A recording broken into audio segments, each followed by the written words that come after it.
guys, welcome back to our channel. இன்றைக்கி நம்ம ஒரு dinner recipe or breakfast recipe தான். ஒரு பேன் எடுத்துக்கோங்க, 3 டேபிள் ஸ்பூன் நல்லெண்ணெய் ஊற்றிக்கோங்க, கடுகு உளுந்த மாதிரி போட்டுக்கோங்க, கடுகு பொரிஞ்சோடனே கருவேப்பிலை, பூண்டு இந்த மாதிரி பொடிசாக நறுக்குனதை ஒரு 10 பல்ல ஆட் பண்ணிக்கோங்க. அதுக்கப்புறம் 2 பெரிய வெங்காயம் இந்த மாதிரி பொடிசாக கட் பண்ணதை ஆட் பண்ணிக்கோங்க. வெங்காயம் வதங்கணுன்றதுக்காக லைட்டாக சால்ட் போட்டுக்கிறேன்.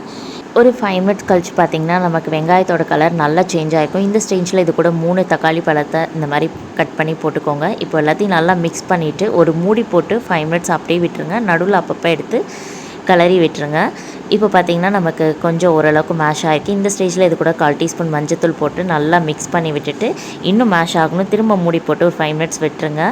திரும்ப பார்த்திங்கன்னா எல்லாமே நல்லா மேஷ் ஆகி நமக்கு வந்துச்சு. இந்த ஸ்டேஜில் ஒரு 2 டீஸ்பூன் காஷ்மீரி மிளகாத்தூள் போட்டிருக்கேன். வேறு எதுவுமே கிடையாது. எல்லாத்தையும் நல்லா மிக்ஸ் பண்ணிவிட்டு இது கூட தேவையான அளவு தண்ணி ஆட் பண்ணிவிட்டு உப்பு போட்டுக்கோங்க. அதுக்கப்புறம் இப்போ எல்லாத்தையும் நல்லா மிக்ஸ் பண்ணிட்டு ஒரு மூடி போட்டு 10 மினிட்ஸ் அப்படியே கொதிக்க விடுங்க. அந்த கேப்பில் ஆல்ரெடி நான் சப்பாத்தி மாவு பிசைஞ்சு வச்சுருக்கேன். இப்போ நம்ம வந்து சப்பாத்தி போட்டு எடுத்துக்கலாம். நீங்கள் இது கூட இட்லி, தோசை அந்த மாதிரி கூட சாப்பிட்லாம். அண்ட் கிட்ஸுக்கு இதை வந்து நீங்கள் லன்ச் பேக் பண்ணி கொடுத்தீங்கன்னா சூப்பராக இருக்கும். அண்ட் அவங்களுக்கும் ரொம்ப பிடிக்கும். ட்ரை பண்ணி பாருங்கள்.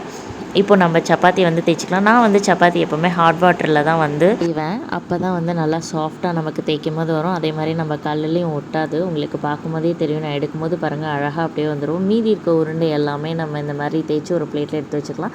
இப்போ நம்ம சைடிஷ் ஓப்பன் பண்ணி பார்த்திங்கன்னா நல்லா கொதி வர ஸ்டார்ட் ஆகிடுச்சு. இந்த ஸ்டேஜில் இது கூட கொத்தமல்லி தழை ஆட் பண்ணிடுங்க.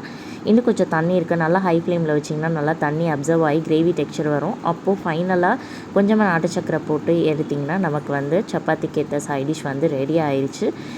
இப்போ அவங்களுக்கு பார்த்தாலே தெரியும் நல்லா கிரேவி டெக்ஸ்சர் வந்துருச்சு. இப்போ நம்ம தேய்ச்சி வச்ச சப்பாத்தியை கல்லில் போட்டு எடுத்துக்கலாம்.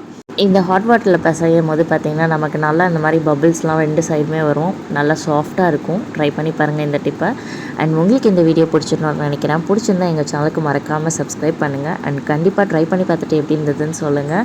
அண்ட் கிட்ஸ்க்கு பண்ணி கொடுத்து என்ஜாய் பண்ணுங்கள். நான் சாப்பிட்டு கிளம்பிட்டேன். பாய். இன்னொரு வீடியோவில் பார்க்கலாம்.